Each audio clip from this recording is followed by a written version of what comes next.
Yes, good evening, everyone. This is Brother Benson Media, and today is a Wednesday. We are blessed to have a second session uh, of what we had started earlier on. We are privileged to have Mr. Barak and Mr. Meguda. To our viewers, let me take this opportunity to welcome you. You can engage us via the comment section. And if you have any question, you can also raise, and we'll be here to answer. Let me take this opportunity to welcome Mr. Barak to say hi before we proceed, and then Mikuda will also say hi as we proceed. Mr. Barak, karibu. Hello, hello everyone, and hi Meguda, hi Mark. I'm so glad to be here tonight, and I'm looking forward to having a very interactive engagement. Thank you. Okay, thank you so much, Mr. Meguda. As you say hi, kindly confirm if my net is stable. Hello to Makobura and Barak. Your Yeah, voice nice is to meet too low. I don't know why. Hello, can you hear me now? It's still. Can you plug and unplug that?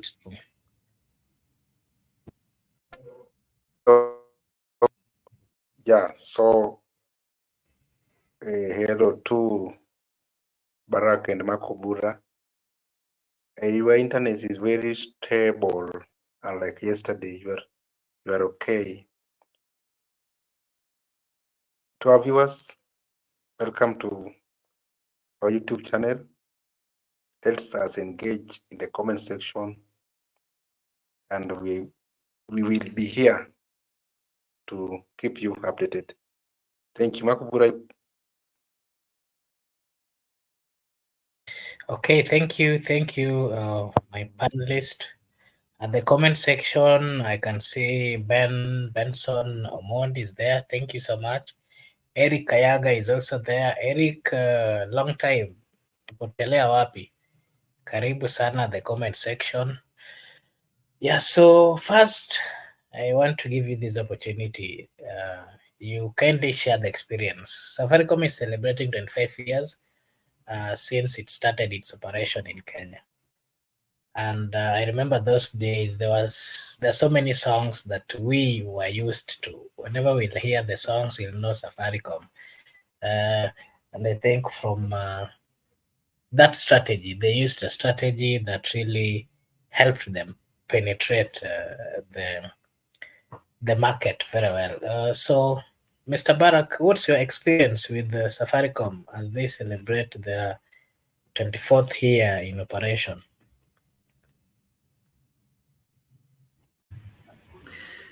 Yeah, Safaricom. Niko na Safaricom.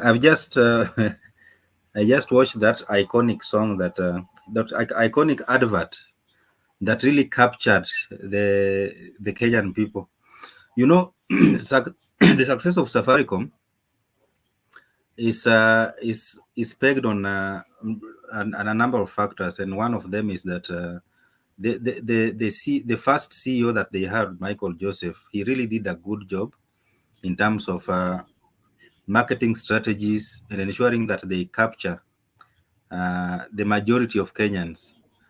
And another issue is that because of the shares that the government have in Safaricom, Safaricom enjoys a lot of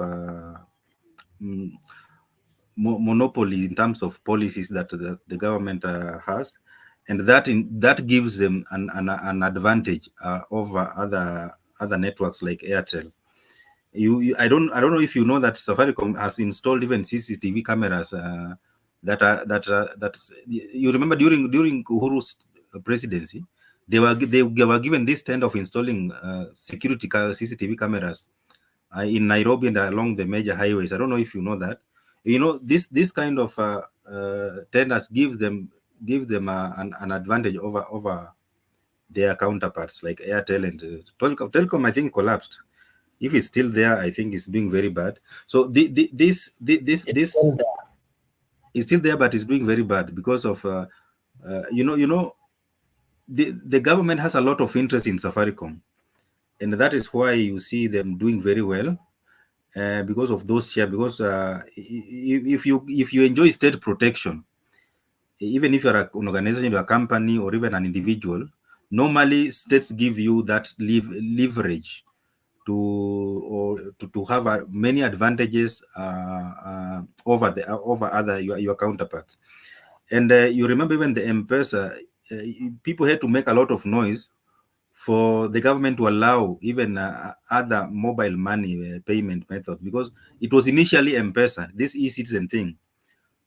So you see these advantages has ensured that Safaricom do very well, and you also need to give to them when it comes to advertisement. They know how to. I think the first CEO and the second CEO, that is Michael Joseph and this guy who died. I'm forgetting his name. Bob Colimo and Michael Joseph and Bob Colimo, they did a lot of work in investing in advertisement, and this advertisement has ensured that Safaricom remains a darling of many Kenyans, and even ensuring that Safaricom is available to, like, you can't even go like 100 meters before you see a Safaricom agent or an M-Pesa agent. So also that availability. When you see something, the Englishmen say out of sight, out of mind. So because you see Safaricom like everywhere, every 50 meters you see Safaricom shop, Safaricom M-Pesa, Safaricom. So this makes people believe that we only have Safaricom, and I believe they've done very well. So we congratulate them as they celebrate their 24th anniversary, and they should continue doing the good job, even though many people will say that they've really made a lot of money from Kenyans, but they're in business. What do you do when you're in business?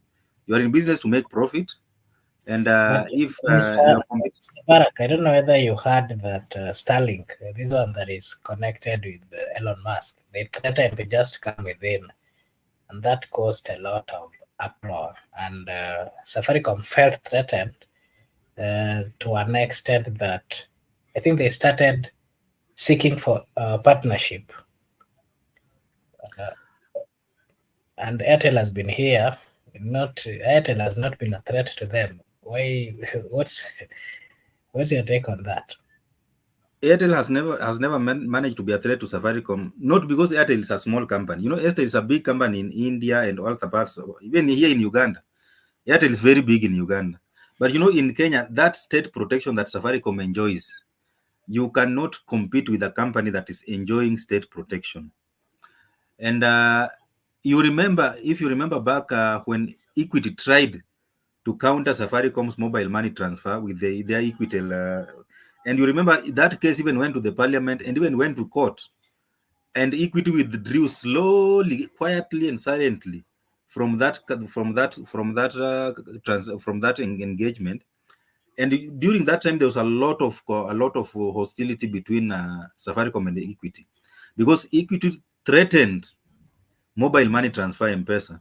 Because if it could have gone ahead to implement what they wanted, I don't think M-Pesa could have been very big in Kenya at this moment. So that state protection that Safaricom is enjoying is what will make them thrive, until when we'll have a government that will not give them that leverage that they're having. Starlink might look like a threat because of the Elon Musk is a giant, but it is upon the state to allow Starlink to threaten Safaricom in Kenya, because all along it is the state that has given Safaricom that leverage to exploit in terms of the service that they are providing. So when you see Safaricom seeking partnership with Starlink, it is because maybe the stakes are very high, and the government maybe because of the deals that Ruto signed when he went to the US in May, maybe part of the deal was to allow Starlink to enter into Kenyan market, so he cannot run away from that. So the best way is to advise Safaricom to look for partnership with Starlink. But it's all about state protection and enjoying that leverage to continue thriving in the Kenyan market. That is my take. Okay, thank you, Mr. Barak. Miguda, before we get into the discussion of today of the session, the court sessions which are going on, briefly tell us what you know about Safaricom.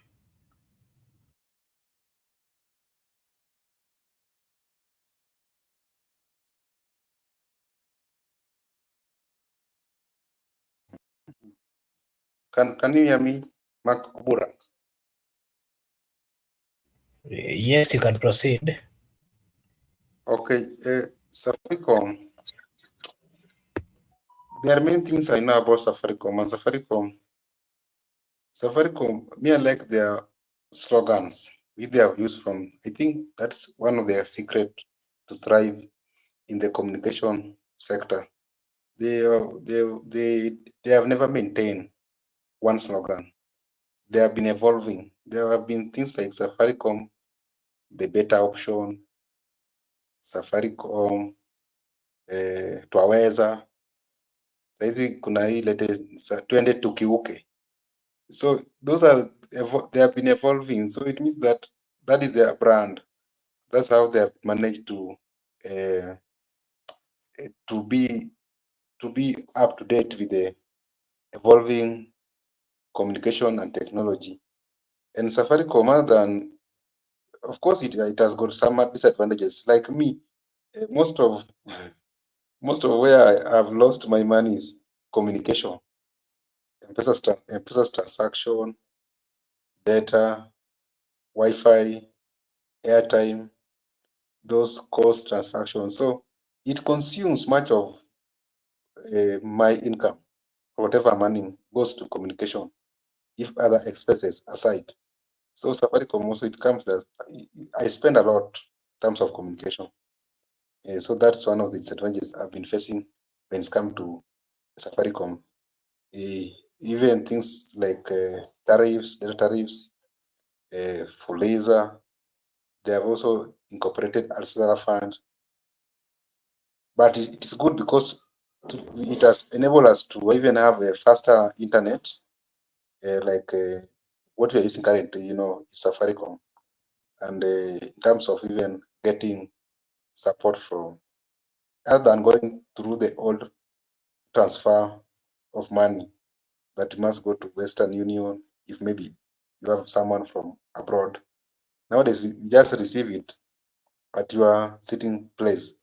So it's good, but me, on my side, I can complain that actually most of my spending goes to communication. So it also have some disadvantages, but in terms of communication, it has really transformed the country, and we are happy. We are celebrating their 2020. How long have they been there, Makubura? If you can remind me. It's been there for 24 years.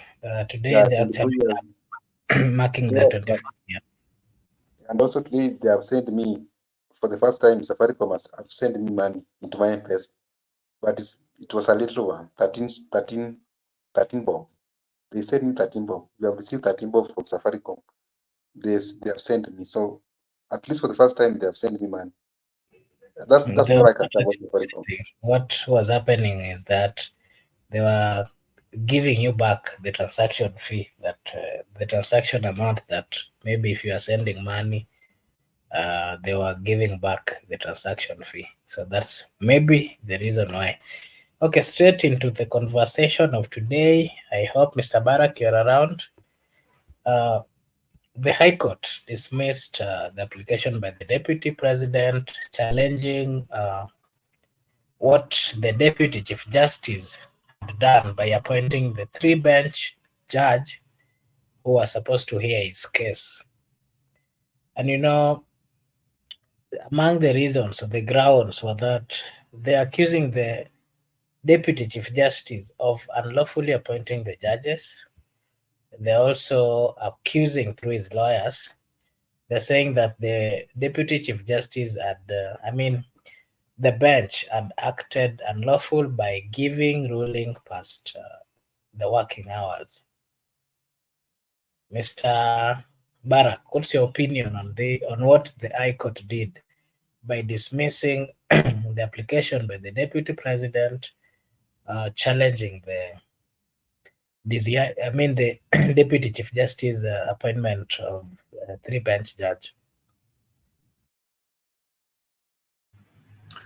Thank you, Mark. You know,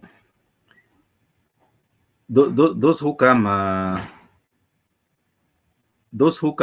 near the lakes or big rivers will tell you that if someone is sinking or someone is drowning in water, he can hold on to anything. You can even hold on to a leaf, hoping that you will still stay afloat. You can hold on to even a stick, hoping that someone will come and rescue you. So that's what the impeached deputy president is doing, because he's using any other any other way to remain afloat, because he knows that he's sinking, he's drowning. So and from the ruling of today by the bench, I think you could see that he is setting himself against the judiciary. Because even if you heard the three judges ruling saying that they will not be cowed, they will not succumb to any kind of intimidation from either side. It seems like the council of the impeached deputy president, they are setting up the deputy president against the judiciary, and trying to build some tension between his team and the judiciary, which might work against him. Because even though the law is very clear and the judiciary must always abide by the rule of law, but all the judges are just human beings. When someone comes before you and they want justice, but it's like they are setting themselves against you, what do you expect? Because that is what I felt, setting himself against the judiciary, which is not good. And we will see from what the bench will now rule tomorrow. Tomorrow is 24th, yeah. From tomorrow, I think we'll just see clearly where this thing is heading. But that is what I felt from today's ruling. Thank you. Okay. Mr. Miguda, what's your take? Barak, I'll come back to you on what the judges were saying, that they're being intimidated. Mr. Miguda, first give your take on the High Court dismissing the application by the Deputy President through his lawyers.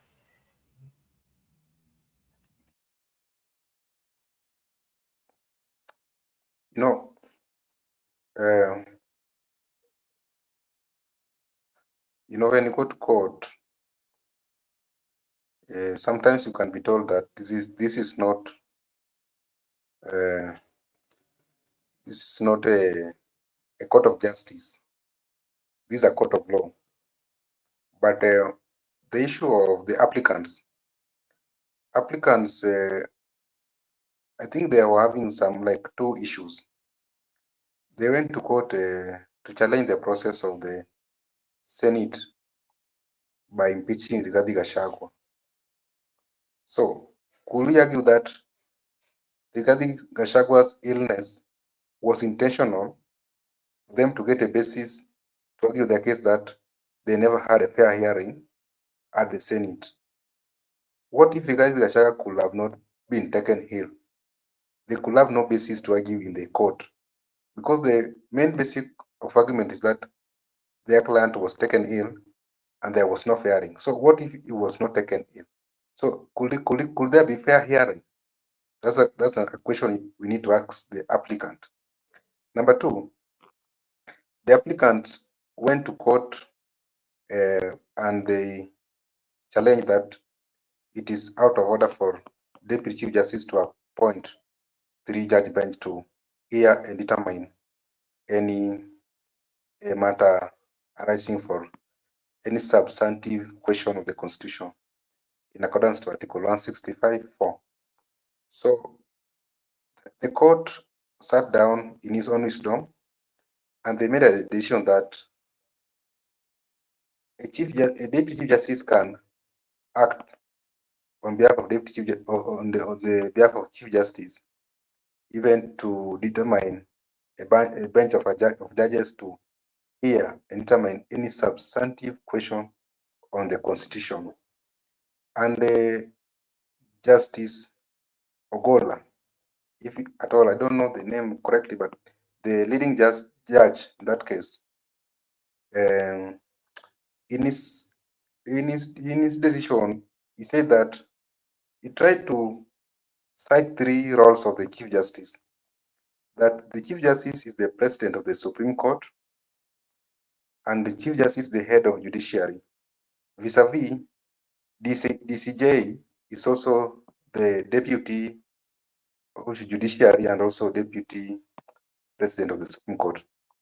But he brought another issue that the Chief Justice is the chairperson of Judicial Service Commission, but Deputy Chief Justice is not the vice chair of Judicial Service Commission. So in the commission that composed of Judicial Service Commission doesn't require Deputy Chief Justice to be the vice chairperson. So he tried to distinct is that Judicial Service Commission is coming from the Constitution, the commission. So he was trying to argue that what if the Chief Justice has taken a leave? Maybe that leave is an extension of his retirement. You know, when a judge is about to retire, maybe he can take a leave. So it means he's going for a leave and is an extension of the retirement. It means he or she is not in that office. So does it mean that now any substantive constitutional question cannot be handled by the Deputy Chief Justice? The judge say no. The Deputy Justice can go ahead and carry out the role of Article 165, Subarticle 4. So I think that's how they made their ruling. And lastly, the question of applicants, whereby they were doubting the formation of three-judge bench, that it is the judges are not supposed to hear and determine the case. And you know, my worry is if the same judges have given you a room for a fair hearing and they're giving a room for submission, then you want to challenge their setup. So why do you challenge their setup at the same time they are giving that room? That's why you had the respondent. I think Gideon Wigai was responding to the applicants that other than the decision of the court to hear and determine, they have given that right to fair hearing. They have also have that right to respect or to hear from the court. The court must be heard. You cannot go there that you are the only one who have that absolute right to be heard, but you don't want to hear from the court. So I think tomorrow ruling will be based, might base it that if you come to this court to seek justice, the same time you are challenging the same bench, which has allowed you a room, and they have even interpreted the question at stake about Chief Justice and the Deputy Chief Justice, and they give their ruling. And that ruling binds both parties. Then again, you are not satisfied with the information of that bench. So I think the applicant, the way Barakas just said, they were looking for anything. They were looking for any leeway to persuade their client. And even when Mwita was asked about, they were given advice by the bench that as far as things are in this court, regarding Gachagua is stand to be impeached. Therefore, we can only allow you to go and appeal in the Court of Appeal, to go and appeal about that impeachment process. And Mwita responded that the process of impeachment is the discretion of the deputy president. So he's going to consult his client to see whether they're going to appeal or not. So it means they left the court, even do not know the way forward. So they're still buying time for tomorrow ruling. But as they buy time, I don't know how they are prepared, but as things stand, you saw the way those three-judge bench make their ruling. It means that the the process of impeachment will just sail through even up the Supreme Court, because the way the High Court has just pronounced itself, I think they will just, because he cited a certain precedent by William Mutunga. By then, William Mutunga was the Chief Justice of the Supreme Court. He said that, he quoted Article 20, Article 159. He said that, for instance, in the Article 20, that right to dignity, the freedom right of an individual, that is from the Chapter 4 of the Constitution, Basic Rights and Fundamental Freedoms. So it means that he's trying to indicate to you that, well and good, you can appeal to High Court, you can appeal to the Court of Appeal, but go to Supreme Court. The Supreme Court which you are heading to already has a decision, and we have cited that decision as authority to make our ruling. So just go on. We wish you all the best. But remember, the same Supreme Court, we have cited that during the reign of Chief Justice Emeritus William Tunga, we had a similar substantive question of the Constitution, and it was decided so. And in our ruling, we have cited that authority. So just go on to appeal. We can give you that advice. So I think the applicants, they are just trying their way best. Let them try their best. Wish them all the best. A man can try.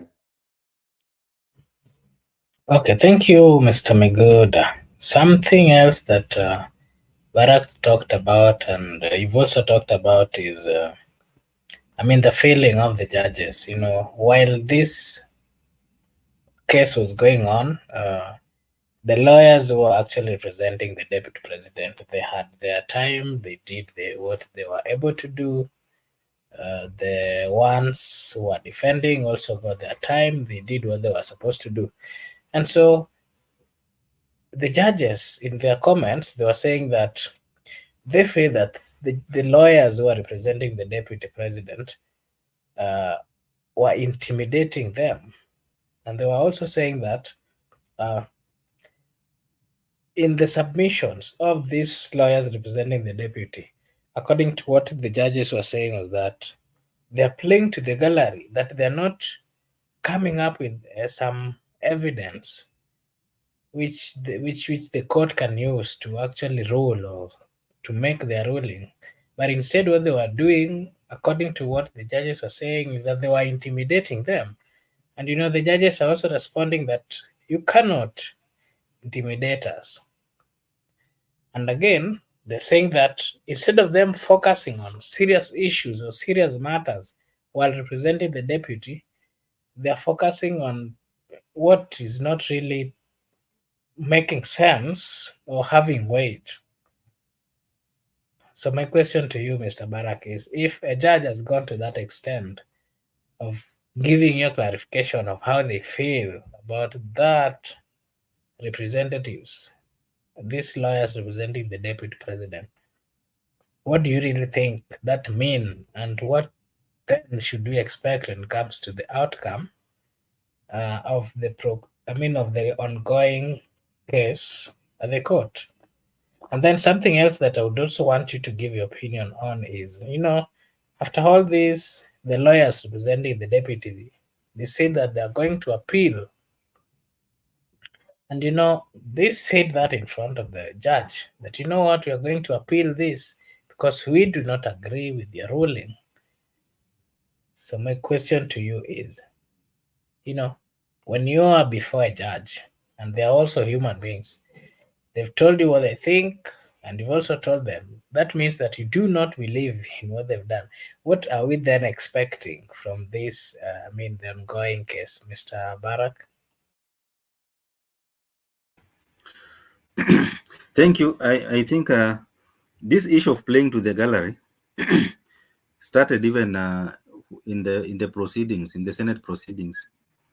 You remember how the deputy president's lawyer Elisha really trended because he focused on one ground that was very weak, and he really pinned down Mutuse, and Mutuse looked like someone who does not know anything. But you know, the lawyer, they are trying to portray a very an image to the public that this whole thing is just is a sham.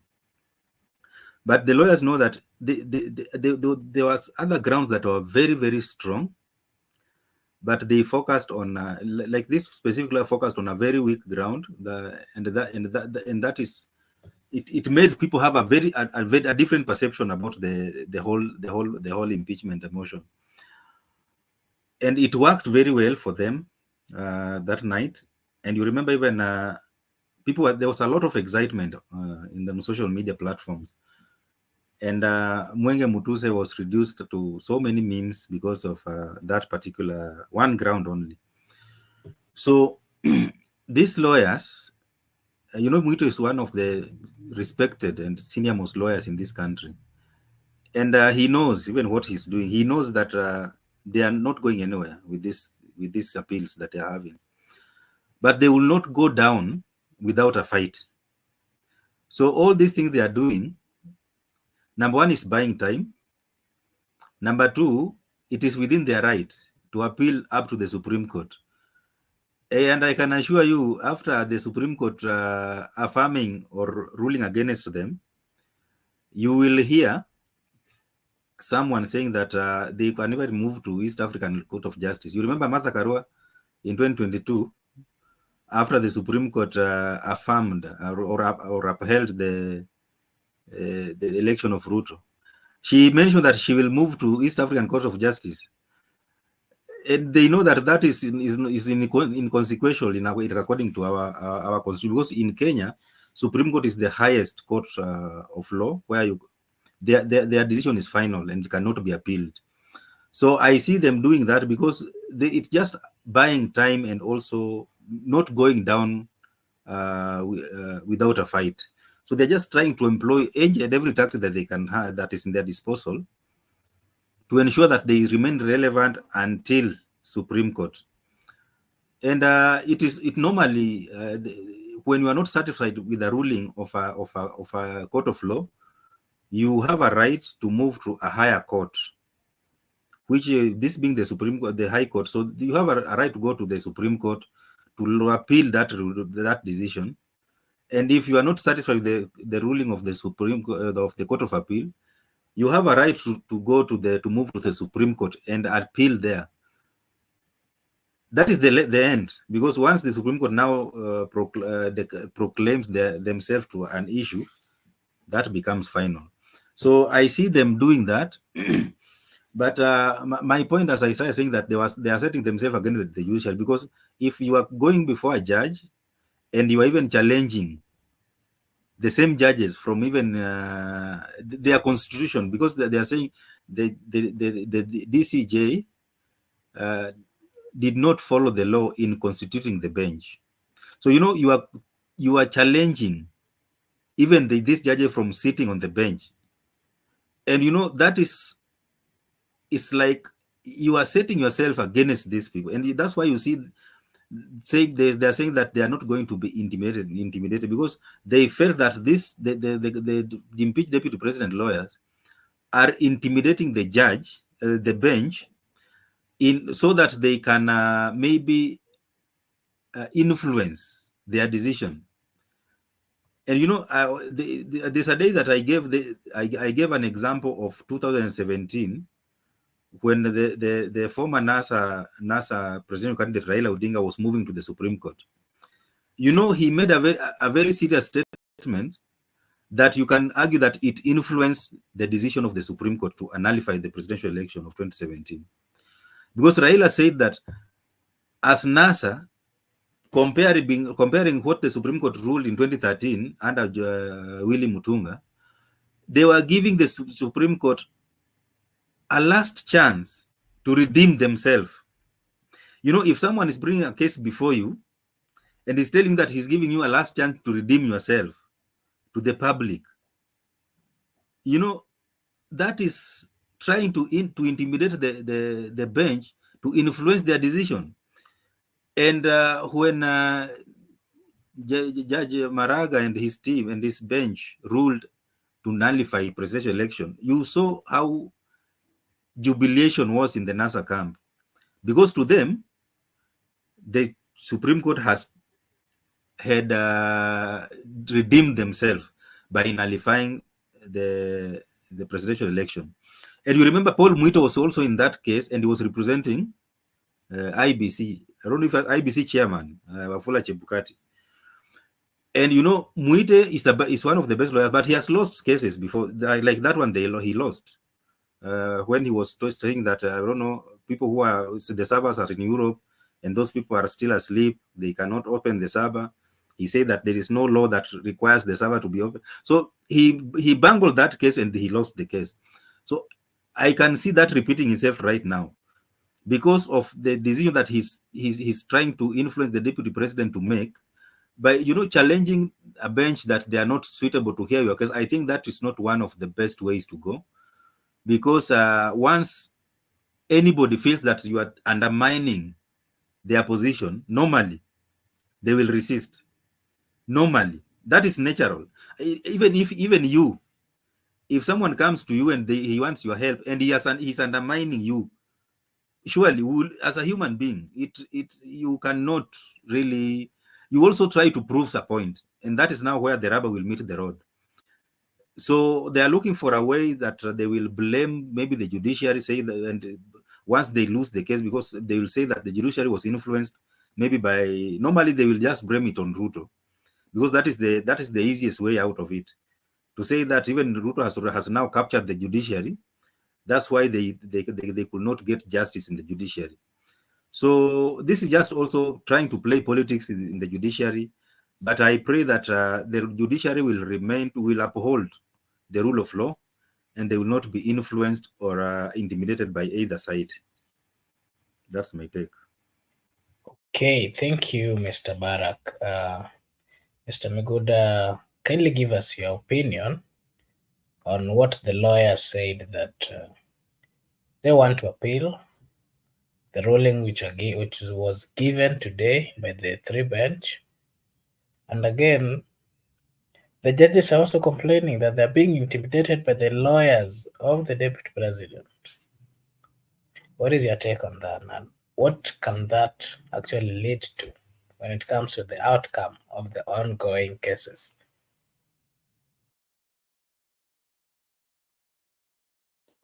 You know, when you're in a courtroom, other than the constitution, that court is also guided by the Adjudicator Act, whereby they operate with the Adjudicator Act. So the judges also are protected by Adjudicator Act, the constitution. So they, even how they make their rulings, they're being guided, even how they should conduct themselves. So to some extent, maybe an advocate, an advocate in a courtroom, he thought that is having more right than the bench, and he want to, like, the question was, they most of the time they ask the judge that I have a right to be heard, I have a right to be heard, I have a right to speak. So for how long will you speak? Can you speak for 2 days? Because you have a right to speak. So sometimes you are speaking for 2 days and you know very well that the ruling is against you. So they were just simply buying time. So the court was somehow tired with them because they have a right to speak, a right to speak, but they are not, whatever they're saying is not substantive because they have given their previous submission. So they are repeating themselves. I have a right to speak, I have a right to speak. So the judge got to board with them, and I also gave them warning that they are consuming much time, and they whatever they were saying were not substantive because all their prayers were responded to. Then they said one time, I have a right to speak, I have a right to talk. So lawyers are that they are stubborn. That's how lawyers are, because you have to defend your client to the latter, and you have to prove to your client that indeed, even if we lost, but we tried. So at least you must persuade him that you really tried, and if you had a chance, you could have won that case. The issue of playing to the gallery, I think both of them are playing to the gallery, both the applicant and the respondent. And the culprits in the respondent team are people like Professor Tom Ojienda. They like play to the gallery, and they're quoting like senior counsel. You know, they were warned not to quote themselves as senior counsel in the court. It's just enough, just I'm counsel so and so, appearing for so and so. So both of them are playing to the gallery. But the one for the applicant is a bit funny because even Dansan Omari was playing to the gallery before courtroom. You had when he was addressing the media, told them that this case will take 3 years. So how is it going to take 3 years? So that's part of playing to the gallery. So they can appeal. Let me follow the route of appeal. They can go to Court of Appeal, and they can go to the Supreme Court. They can go to East African Court of Justice, the way my co-panelists have just said. But word on what Barak have said, Barak, after East African Court of Justice, they will go to African Court on Human and People's Rights, also based in Arusha. That court was established under a Banjul Charter. So you can move from East Africa Court of Justice to African Court on Human Rights, Human and People's Rights. Then from there, they will also go and appeal at the ICJ, or they can go to ICC. So they are still playing to the gallery. So it is permitted, yeah. Because what come into my mind is that the applicant councils, they're just trying to explore all their options, and they're trying to explore all their rights within the confine of the laws that they want to conclude it as Supreme Court, because there's no way they're going to. They knew, not that they don't know. No one. Let no one lie to you that they don't know. They know that Rigathi Gachagua, William Ruto does not want Rigathi Gachagua. Rigathi Gachagua was impeached. They know, but because they have lost the political battle, the political process, so they were trying to explore judicial process. But as they're exploring, they know very well that the state, as right now, they don't want Rigathi Gachagua, and already they have nominated their deputy president, Rigathi Kindiki. So these rights are for them. You must allow them to explore them and to exercise them in accordance with the law. So as for the citizens, we are just wait and see. But it's good because at least they are going to set a precedent. So let them explore all options so that we can have a precedent. So next time when we are going to impeach a president or deputy president, if you are a victim, even Ima Kobura or any other person is a victim, so you know where to follow and where not to follow, and you know how the law works in impeachment of the president. So let them set for us the precedent we will be used in the near future. But as for this case, I don't think that Rigathi Gachagua is going to, even if at all is injustice, his goose was cooked. Okay, thank you, Mr. Meguda. Mr. Barak, just a brief take. What is your expectation on the ruling which is coming tomorrow? Just a short one, and then we'll get to the next topic.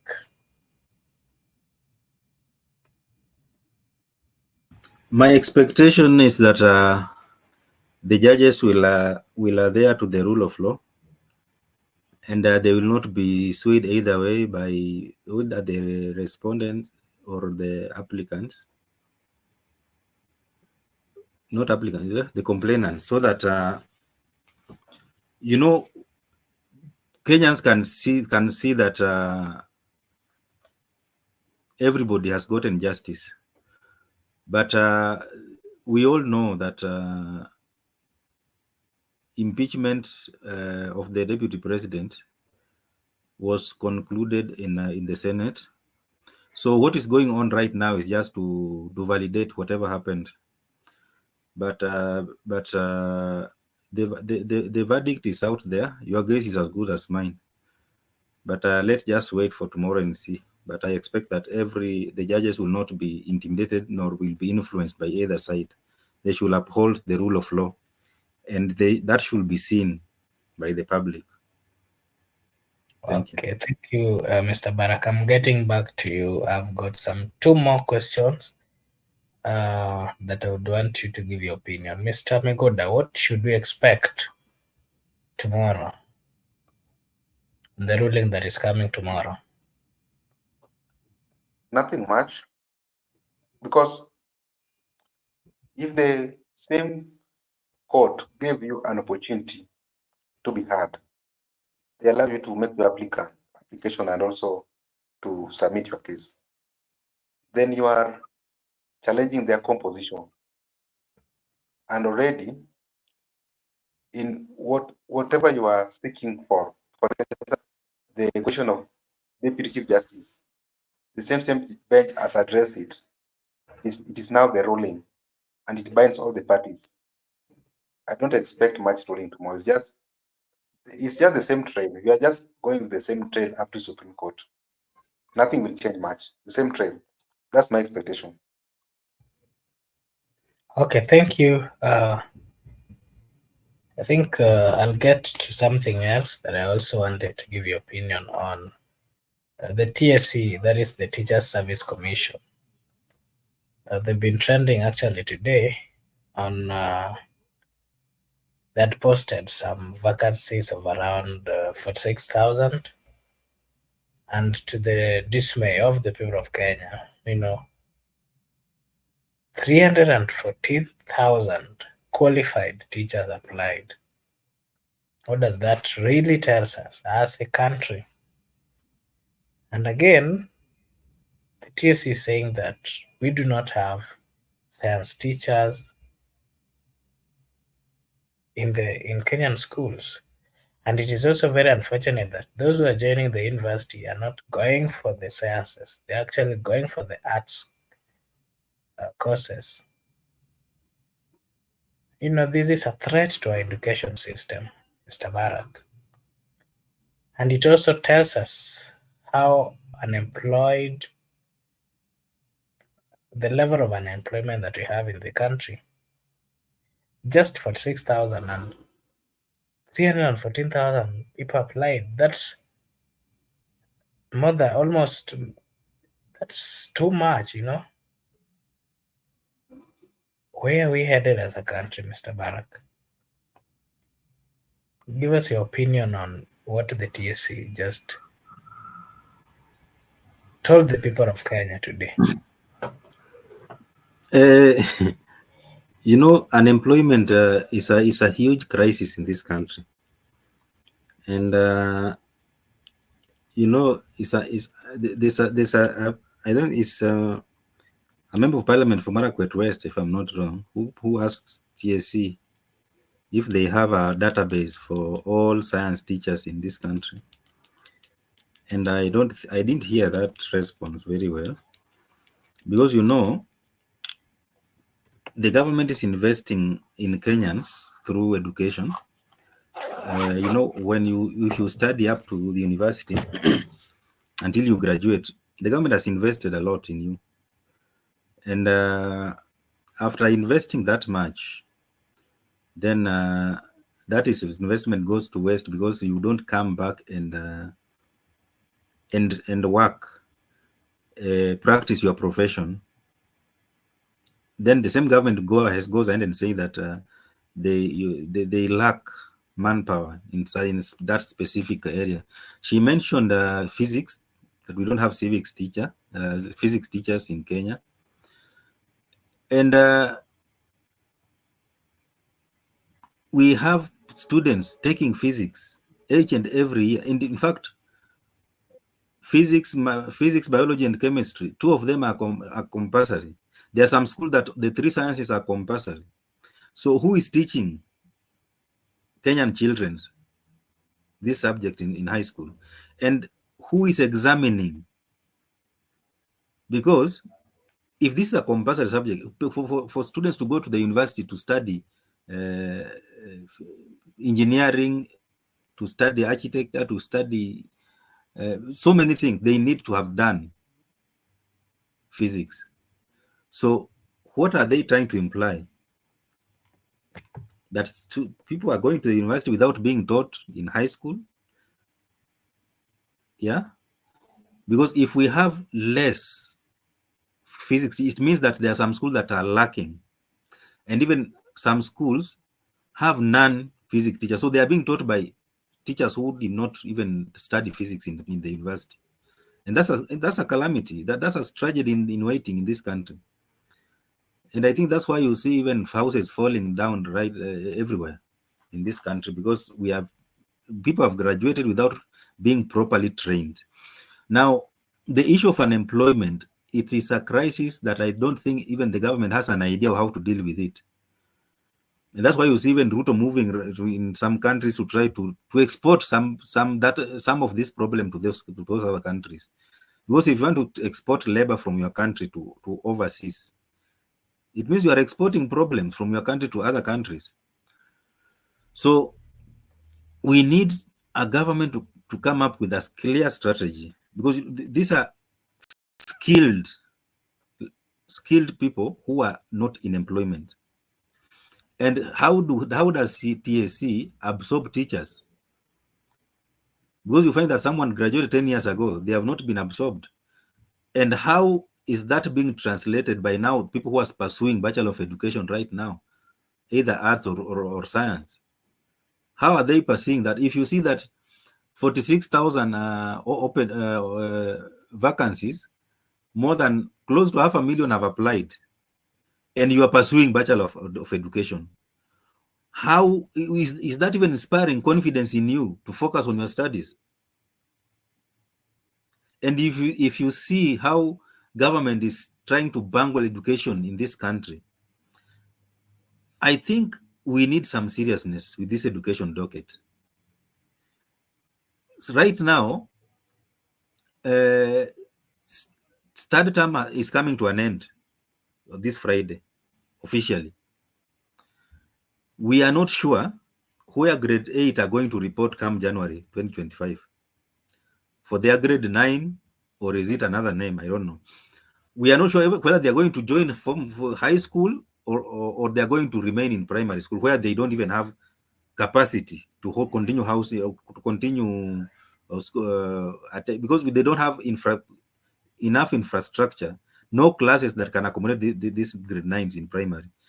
The government is silent, is not telling Kenyans what's going on. So I think this mess in education, starting from the curriculum, transition to the manpower, teachers, the government is not giving it the attention that it demands. And this is not a good thing, even for the children who are going to school right now.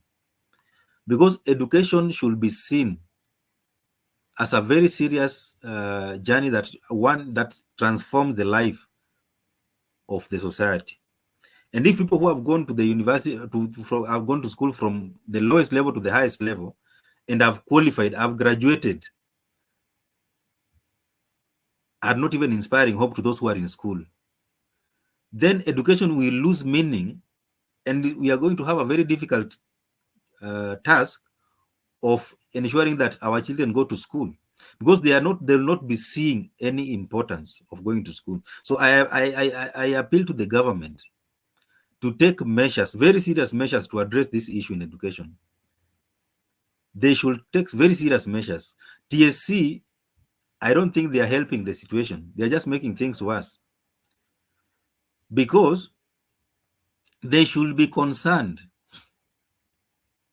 Why is it that we have so many teachers who are not in employment, and we have less teachers? The irony is, we have less teachers in our schools, but we have hundreds of thousands of teachers out there who have graduated and are jobless. And the government, in the allocation of resources, I don't know which criteria they use to allocate more funds to other ministries and forget about Ministry of Education. Because we have shortage of teachers from primary school to high school, even to the university level. We have shortage of lecturers. But look at what is happening. People have graduated, they are jobless. No, and the same thing, in schools, there are no teachers. The government must come up with measures to address this issue, so that they can even inspire hope to the coming generation that education is the best weapon we can use to transform the society. That's my take. Thank you, Mr. Barak. I totally agree with you. I was reading a comment here by one Dem99. Is saying that Kenyans need to stop going to school to be employed. They should adopt self-employment mentality. I partly agree with you, one Dem99, that the people of Kenya should, especially the youths, they should adopt self-employment mentality. But the problem I think that is there is that the government has not laid a good foundation for people to start businesses, for people to start, business opportunities which can help them uh, secure their financial needs. So I think that is still a problem. If really people are not supposed to fully rely on education according to his statement, then the government should actually avail some funds to help, the youth to start some businesses, of which up to now we've not seen. So it is tough to uh, for those who are going to school and especially for those who are finished and they have no jobs. So, Mr. Miguda, what about your take? What is your take on what happened, on what we saw that the TSC had actually advertised for 46,000 positions, but then they got 314,000 applicants. What does that tell you as a Kenyan citizen? Graduates are overcrowded. There's no job, there's no employment in the country, and it's very unfortunate that Kenya, a young nation like Kenya, at this hour, we are in a scenario whereby we have so many graduates and there's no jobs, and then people are still going to school and people are still investing in school. So someone has spent much of his time and finance to educate himself, then at the end of the day, there's no job. So if you could, the much time you have spent in school, if you could have spent it somewhere, maybe the way one day 99 is suggesting, maybe most of the people could be somewhere. So education is losing meaning in Kenya because those people have gone to school. There's no value of going to school right now because you are in, you are a graduate. You go back home with your fellow people who never graduated or the people who never proceeded from school. Even those people who left in class 4, class 2. So you are just, and for a graduate, if you go back home to the village, it's very unfortunate that those people will not even tell you how to make a living at home because with them they are used to. You can stay indoors even for the whole year. You don't get it because you are a skilled person.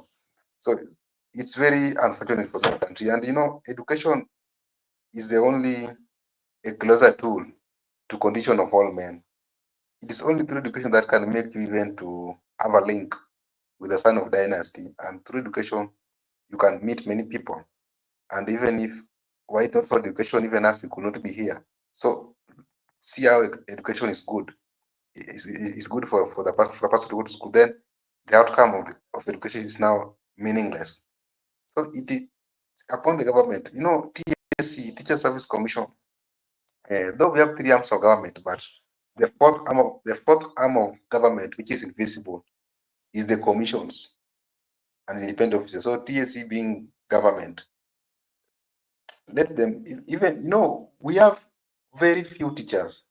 Even why are they advertising for the 6,000 slots only, and we have shortage of teachers? There are many people who are not even employed.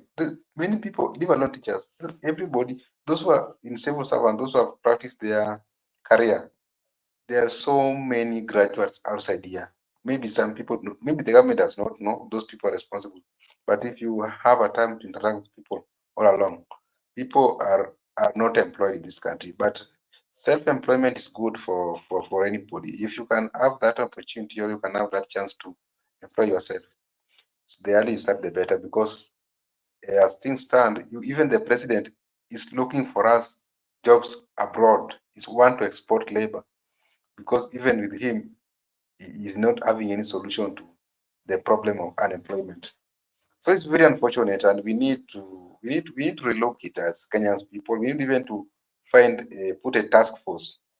We do not only need to put a task force when it's come to the issue of demonstrations, but also when it comes to the issue of unemployment, because it's a crisis in this country. I know when we were growing up long time ago, when we were in primary schools, or actually when we were in primary school, even high school to some extent, people used to be employed, and we are being motivated to work hard because in that through education, we will be employed. But Little did we know that after us we have done with our schools, then there is no employment for us. Whereas by the time we are growing up, there used to be jobs, opportunity. People used to value education. But right now, education has lost meaning in this country. And people have also refused to retire. Those who are in civil servants, they have refused to leave space for the young people to take those jobs.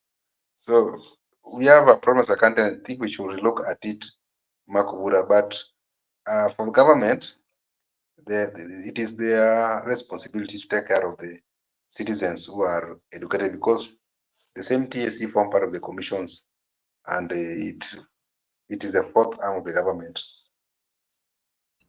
Okay, thank you, Mr. Miguda. I was reading some comments here. I can see Douglas Kibogong saying that you mean this show is not a business opportunity. Douglas, I can say it is a business opportunity, but I also want to tell you something that this is Kenya. You know, starting a channel just similar to this, you have to pay for StreamYard, you have to pay for internet on a monthly basis. And when I say internet, you must have one of the strongest internet in Kenya, which is Safaricom, for you to run a show. You must have gadgets, you must have a good laptop, you must invest in camera. So it is not everyone has that opportunity to get access to all these required things. And you know, in Kenya, if, for example, you're doing this videography or things like this, if you don't have quality equipments, no one will actually take you serious. So that's what I was trying to say, is that the government should at least avail some funds, put it aside, and make it easy for the young people to access it. Even if they'll be repaying it with some small interest, then it would at least help them start small business opportunities. I also saw my one day 99 was also saying that I saw I saw one time Babu Wino using his channel to teach maths because before exams, and there was a lot of views. People will have to invent ways to earn from their skills because government won't help. I agree with you, Mr. One Dem 99.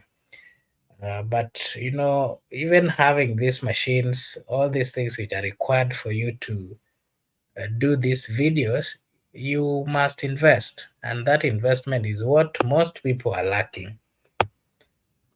I can also see Douglas saying that, but Okina John Amenwa, Paul Muite don't want to leave the stage. How do you expect young lawyers?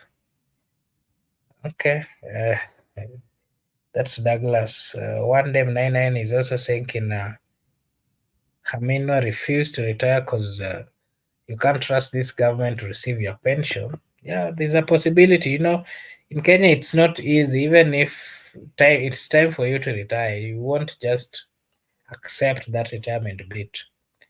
Because if you remember where you're going and you still have the energy, and this is Kenya and this is Africa, most of us would still strive to work hard until death do us part. Yeah, so something else that I wanted us to talk about is we've been seeing a lot of murders in the Republic of Kenya. The other day, an MCA was abducted and killed. The other day, today, the HR of Wells Fargo, who was actually abducted, was also found dead. Uh, was it some few days ago? There's a lady who was killed. Not just one, actually.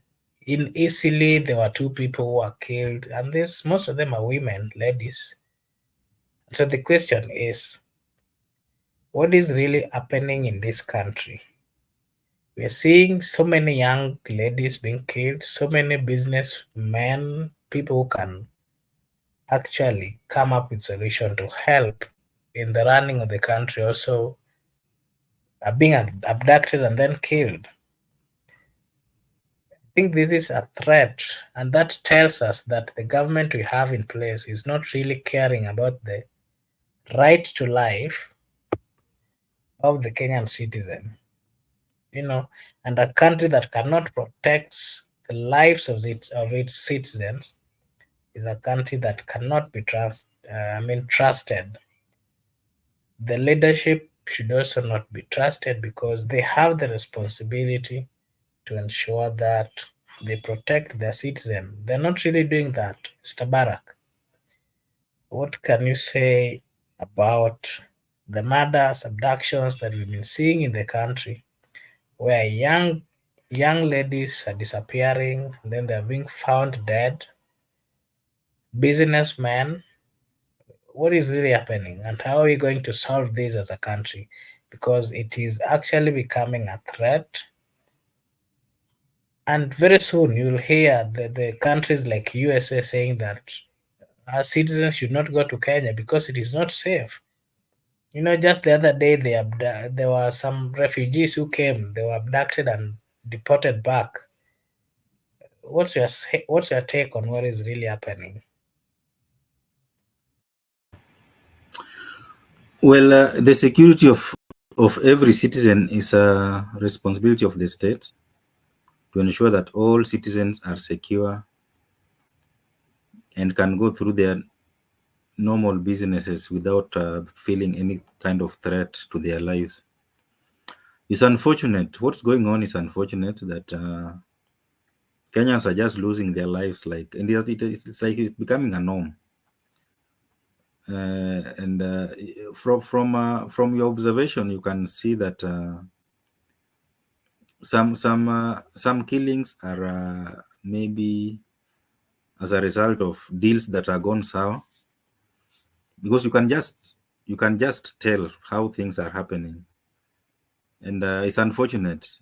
You know we are living in a society where we have embraced capitalism, and capitalism and the way life is very difficult for people in this country. We take we sometimes go an extra mile, or we go overboard to make some money, and sometimes we use means that are not right. I'm not trying to justify anything, but I'm just giving a probabilities, because some killings cannot even make sense to you. For example, this guy who went, the CEO of the HR of Wells Fargo, who went to attend a funeral. He was just killed near our home, because I come from that area. And his vehicle was found in Sabatia, the neighboring county of Vihiga.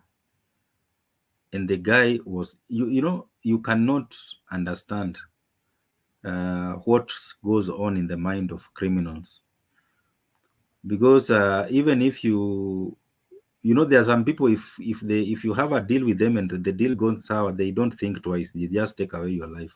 It's unfortunate when you see young girls being killed and their bodies are dumped in, maybe like in Ngong, I saw a lady was dumped in a swamp.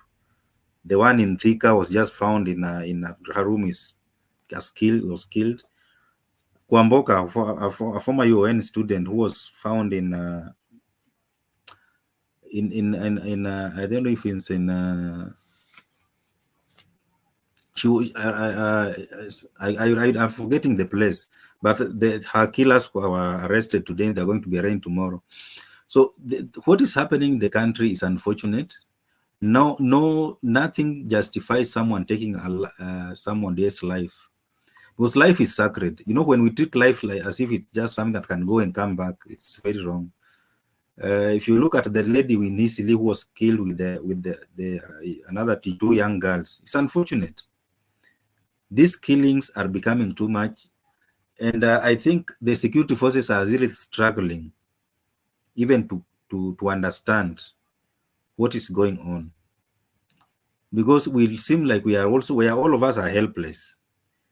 Kenyans are helpless. The security apparatus are helpless. So when you're helpless, you say, I leave everything to God.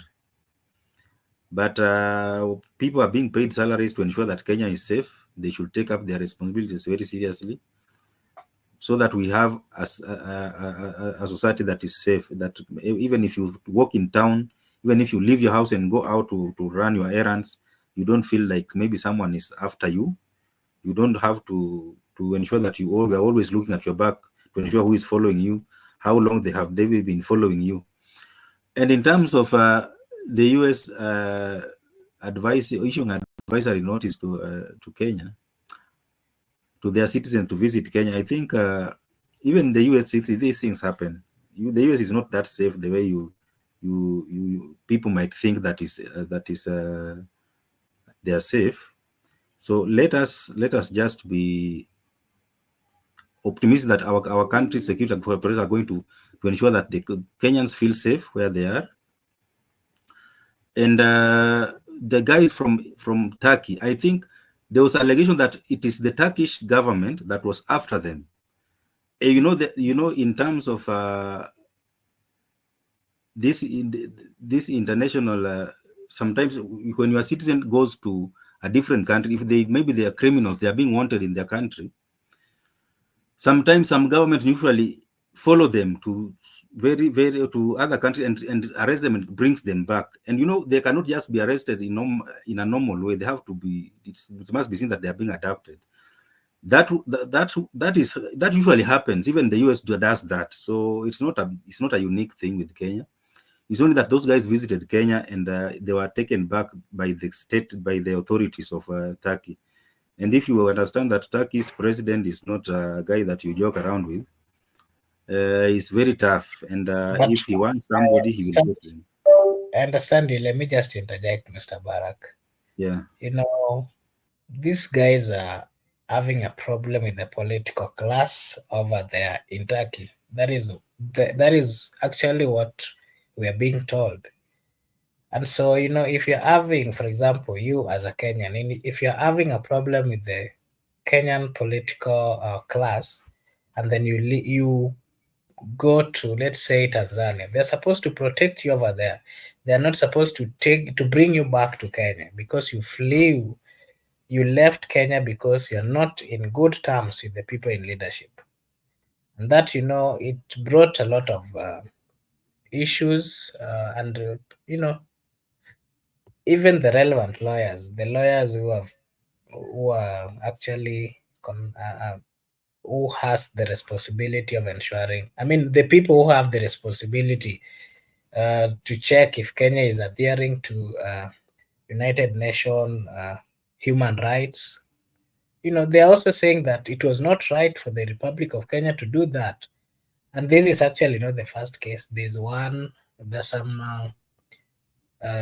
some people also came from two. I remember there were two people from South Sudan. They had problems with the leadership over there.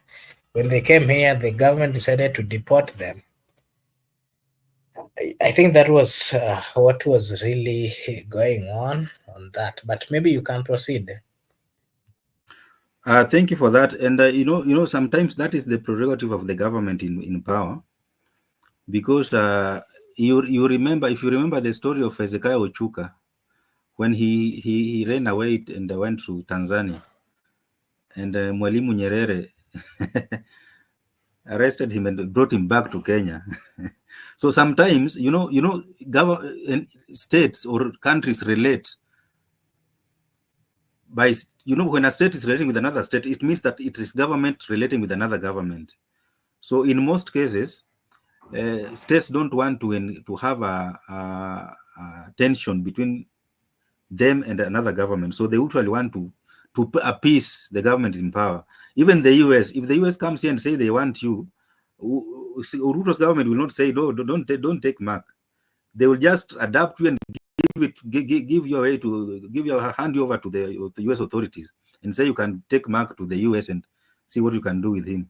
If you remember, when there was a lot of when there was war on terror, there was allegation that many Kenyans were arrested here and they were being flown to the Guantanamo Bay, straight from Wilson Airport, direct to Guantanamo Bay, and it was done discreetly. People didn't even understand what was going on. It was just an allegation that it was highlighted in the media.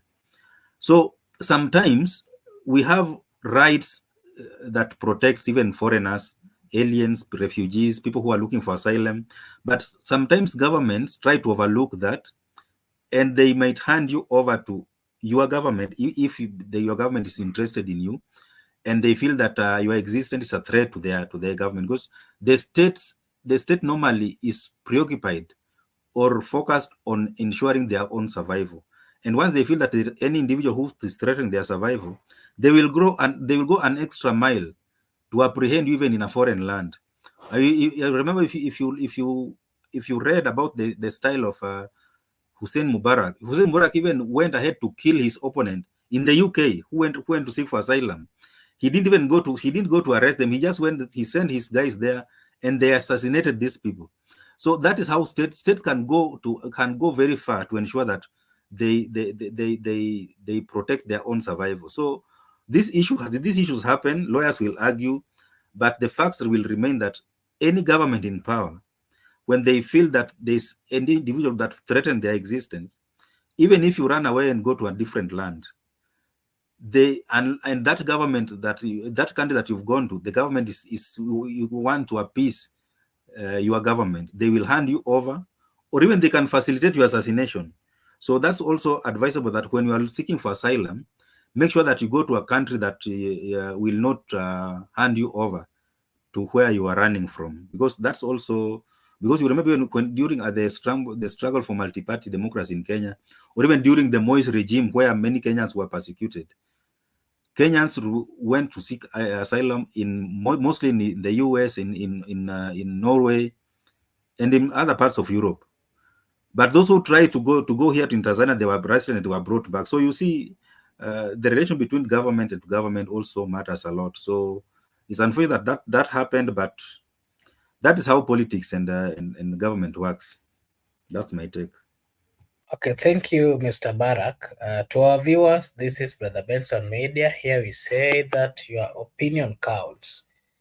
Mr. Migoda, on the issue of killings and murders that we are seeing in the country, and also you'll give us an understanding of what the international law says about how countries, especially those that have signed, who are members of United Nations, should behave when it comes to protecting political asylums who comes into the country, and anyone who has fled, who has fled their country for one or two reasons, which are best known. You know, the international law says that they should be protected in those countries that they've gone to, but we are not really seeing that, and that can lead to sanctions to member state of United Nations. So kindly give us your opinion first on the matters that you're seeing and how we can rectify that as a country, and then clarify to us what international law says. But I think you did it sometimes back. Uh, you can just repeat that. With with your permission, I'll repeat, but that's not my nature. I don't like repeating. Anyway, the issue of killing people, maybe people are being abducted, people are being killed in the country. It is not the right thing, because with the current constitution, such things do not need to be even in the mainstream media, that in Kenya people are being killed without any, whether there's a reasonable reason to kill someone. You cannot take away someone's life, because even you heard when the judge was saying that anything that contravene chapter 4, the right to life, is unconstitutional. So the right to life is for everyone, and everyone has a right to life, whether you are in Kenya or outside Kenya. So the government has that. That's why I call the constitution. The government has that duty to protect each and every one's rights to life. That life, it's very important. In fact, even if you want to commit suicide and you are caught in action, it's an offense, and you can be charged in the court of law that you want to commit suicide, because even you yourself, you can't take your life. So even if you yourself can't take your life, why is someone taking your life? That one is wrong, and no one should take anyone's life, because you have that right to life. And even our laws are very clear. Even the Supreme Court once stated that death sentence or death penalty are unconstitutional. They are null and void. And even there's a presidential commutation, which was done by then President Uhuru Kenyatta in 2016, and set free 1,400 convicts who were sentenced to death. They were set free. They were acquitted. So there's abolition of that death sentences in the constitution, and it's not only in our laws. We are borrowing from international laws, because even if you look at the provisions in Article 1 of the United Nations Convention Charter, it's very clear that every human being, provided you are a human being, you have right to dignity and equality, and you have right to life. So there's no way you can take someone's life. That's why I told you that even our security agencies, even our those criminal justice system, they should update themselves with the current update of the legal, because there's no way you can take someone, right? Because even you yourself, you can't give that person that life back. Once it is gone, it's gone.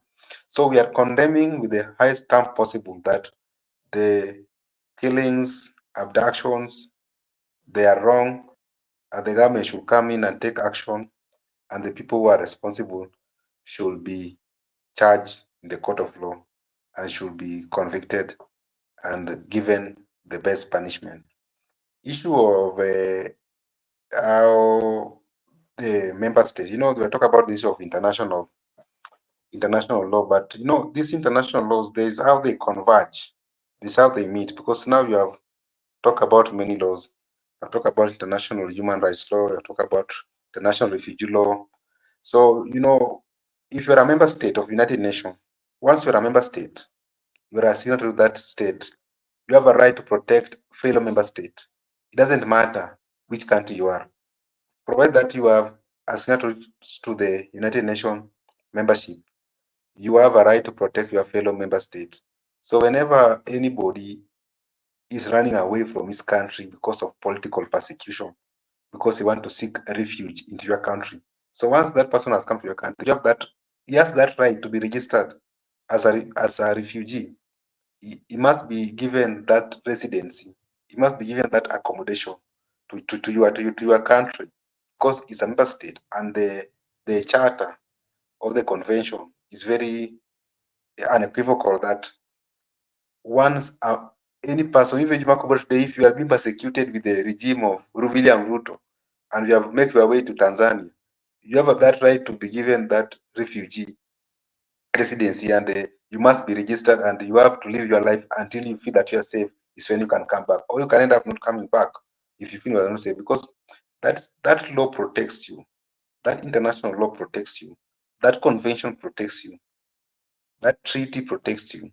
And in Kenya, our constitution is supreme law of the land, but even our constitution, we have in one of the laws we have in Kenya, in the hierarchy, we have international laws, treaties, and conventions. They form parts and parcel of the laws of Kenya. So if they form parts and parcel of the laws of Kenya, so if you are deporting back away someone who has seek an asylum in your country, it means you are not subscribing to the membership school of thought.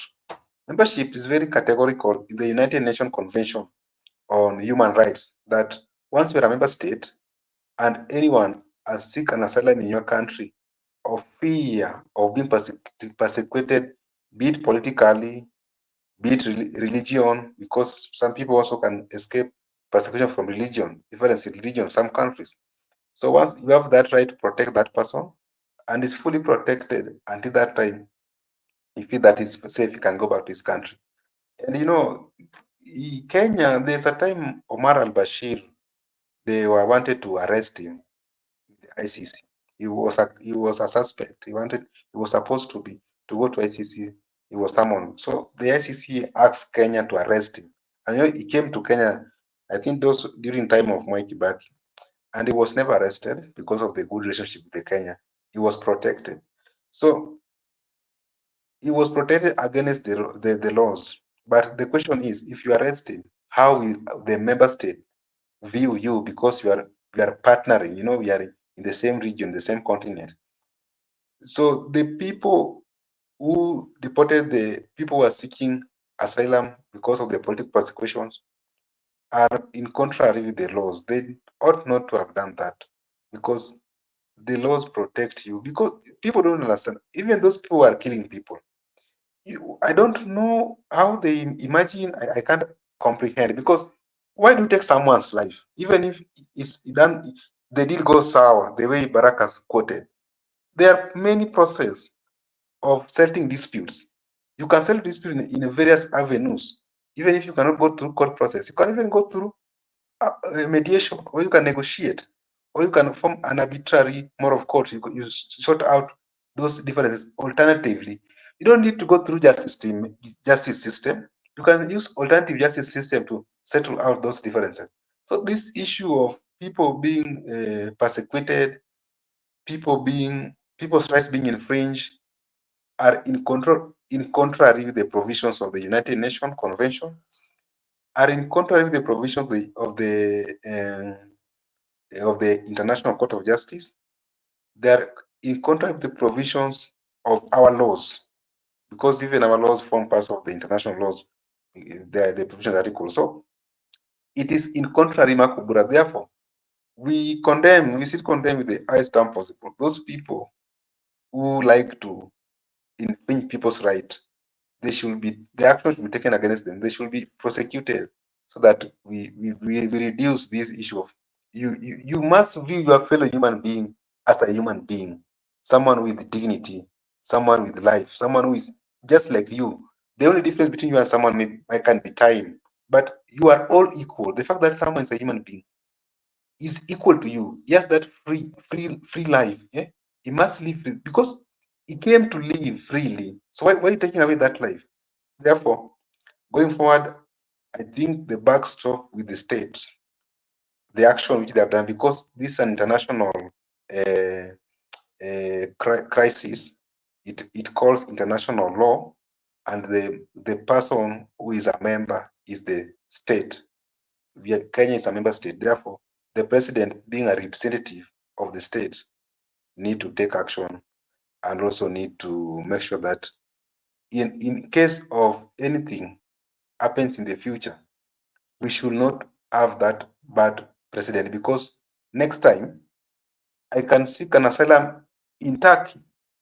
So they will deport me back, go back to your country. So when I come back to my country, and you know our country, if they are persecuting you, if they want to persecute you, if you come back, you will find yourself either at Kware or Ribayala, or maybe they can do whatever they have done to those girls, which is very unfortunate. So once I've escaped and I've gone to Turkey, I will expect them to give me warm reception, because you never know these things. That's why I told that this thing, they converge, they interlink. This how they operate. It doesn't work only in public, but sometimes even in private it works, because people, for instance, you can go to Gambia as a Kenyan citizen, then you meet a citizen of South Africa. In case maybe you marry each other at Gambia, so you want to go through divorce process. How do you do it? You go through private international laws. So let us respect our laws, and also let us respect our member state, because President William Ruto was at Unga. At Unga, he addressed the members at Unga. At the same time, Mr. Ruto was asked to vote. Then he abstained. So the Kenya abstained because they never wanted the Israelites or the Palestinians to know the position of Kenya on their ongoing war, because they want to secure for Raila support base of Arabic nation in Africa. Because if you could have taken a stand, the Arabic nation can back down to support Raila in his bid for aid. So even the way he played smart to convince the Arabic nation that Kenya has not taken any stand against the war. So we are abstain. It means that it can argue to an extent that it can rally the support base of Arabic nation. That's a question of next day. So, but the very way he appealed to Odinga at Unga, to the member states, he ought also to come in and appeal to member states who are from Turkey, because Kenya is a member of the United Nations, and we are part and parcel of that formations. We are subscribing to that United Nations Convention on Human Rights. Therefore, if you touch my member state, you touched me. Let us just be liberal, and also let us allow these international laws to converge and work effectively to promote even our democracy. Thank you, Okay, Makbul. okay, thank you so much, Mr. Magoda, Mr. Barak, for your time. I think you're not just going to close. Before you close, allow me to read some few comments. One Dem 99 is saying Douglas Kibogong will be surprised to learn some of these older time lawyers are also government workers. Also government lawyers. Okay, Douglas is saying that. By the way, you guys are good in English. Why can you start teaching our kids in set books like My Boy? Ah, that's nice. I didn't know that you guys speak good English. Okay, that's nice. Thank you, Mr. Douglas Kibagong. Mm, yeah, there are so many comments here. We are saying, good, are you a relative to CS Energy? Okay. Imagine. Okay. There are so many comments here.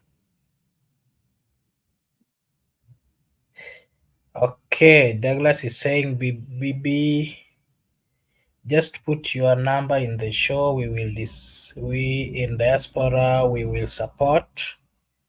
I used the way sound candid talk way. Okay. Thank you, Mr. Douglas. Imagine BBM. I need your number. Okay. Thank you, Mr. Douglas. We'll look for you na utatupata tu pia hapa. Asante sana to our viewers. We are very much grateful for those of you who have been engaging us at the comment section. We really appreciate. Because of you, we are here. You know, when you're not there, we will actually have nothing to do. So we really support. We really thank you so much for the support that you're giving us, especially those who keeps on engaging us at the comment section. We don't take it for granted. We really appreciate. If you're new, this is Brother Benson Media. Here we say that your opinion counts. You can like and subscribe to the channel, and then anytime that you're having a show, maybe you'll be notified. Uh, can see one Dame 99 is also saying thank you. We really appreciate. We will reach out to you via our brother Benson. He'll reach out to you. If you want any assistance from us, we will be here available. Allow me to give this opportunity to Mr. Barak to say or to give his last remarks, and then we go there, and then we'll close the show.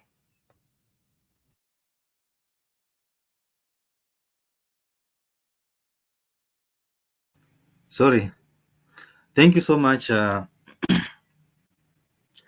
to our viewers and to my co-panelists and to you, Mark, for hosting us. I believe it's always a good thing that we come together to discuss the issues that are affecting our society. No matter how issues are wearing us down as a society, it's always good to stay focused, to be steadfast, and highlight them, bring them out, so that those who are in authority, those who are in positions of policy making or decision making, they must understand that Kenyans are looking up to them, and Kenyans are following them keenly. to ensure that they are kept on toes so that they can work well for the benefit of the whole society. As we sign off, we say asanteni sana, and see you again tomorrow. Majaliwa. Shukran.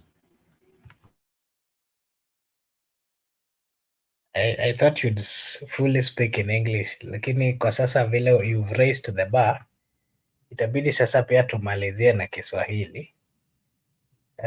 Acha nipe sasa fursa hii Miguda pia seme ama nene zile nataka kunena before tufunge. Yes.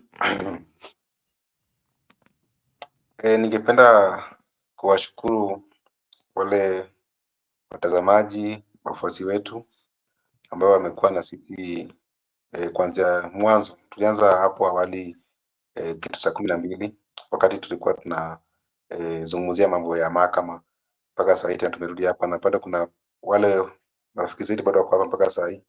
Tunashukuru sana, na yule aliyeuliza swali ya kwamba kama mimi ni mmoja wao kina yule waziri wa wa kawi, hapana, mimi ni Miguda tu. I'm just but Miguda. I don't know anything about them.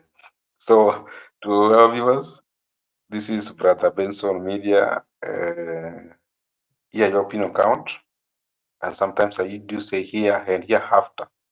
So we are very grateful for mostly those who have been consistent, and we have noted you. It's good. We are learning many things from you, because through critics, at least you are making us to update. We are very grateful, and also we wish you all the best. We'll meet next time. Makubura Barak. See you tomorrow. Bye bye. Okay, thank you. To our viewers, those who want to support this channel at the YouTube channel, there's a point it will ask at the YouTube channel. There's a point you can. There's a link there you can click to support, whereby it will ask you to join so that you be part or member of BBM family. So over there you can support us, and we will really appreciate. I think now allow me to take this opportunity to also say thank you to everyone at the comment section, everyone who never commented. We really appreciate, and we are grateful that you took your time to be with us. We really say thank you to those of you who have been commenting, who has kept us engaged at the comment section. We are very much grateful. Allow me now to take this opportunity to wish you a blessed night, a blessed morning, a blessed afternoon, a blessed evening until tomorrow. Thank you and bye bye.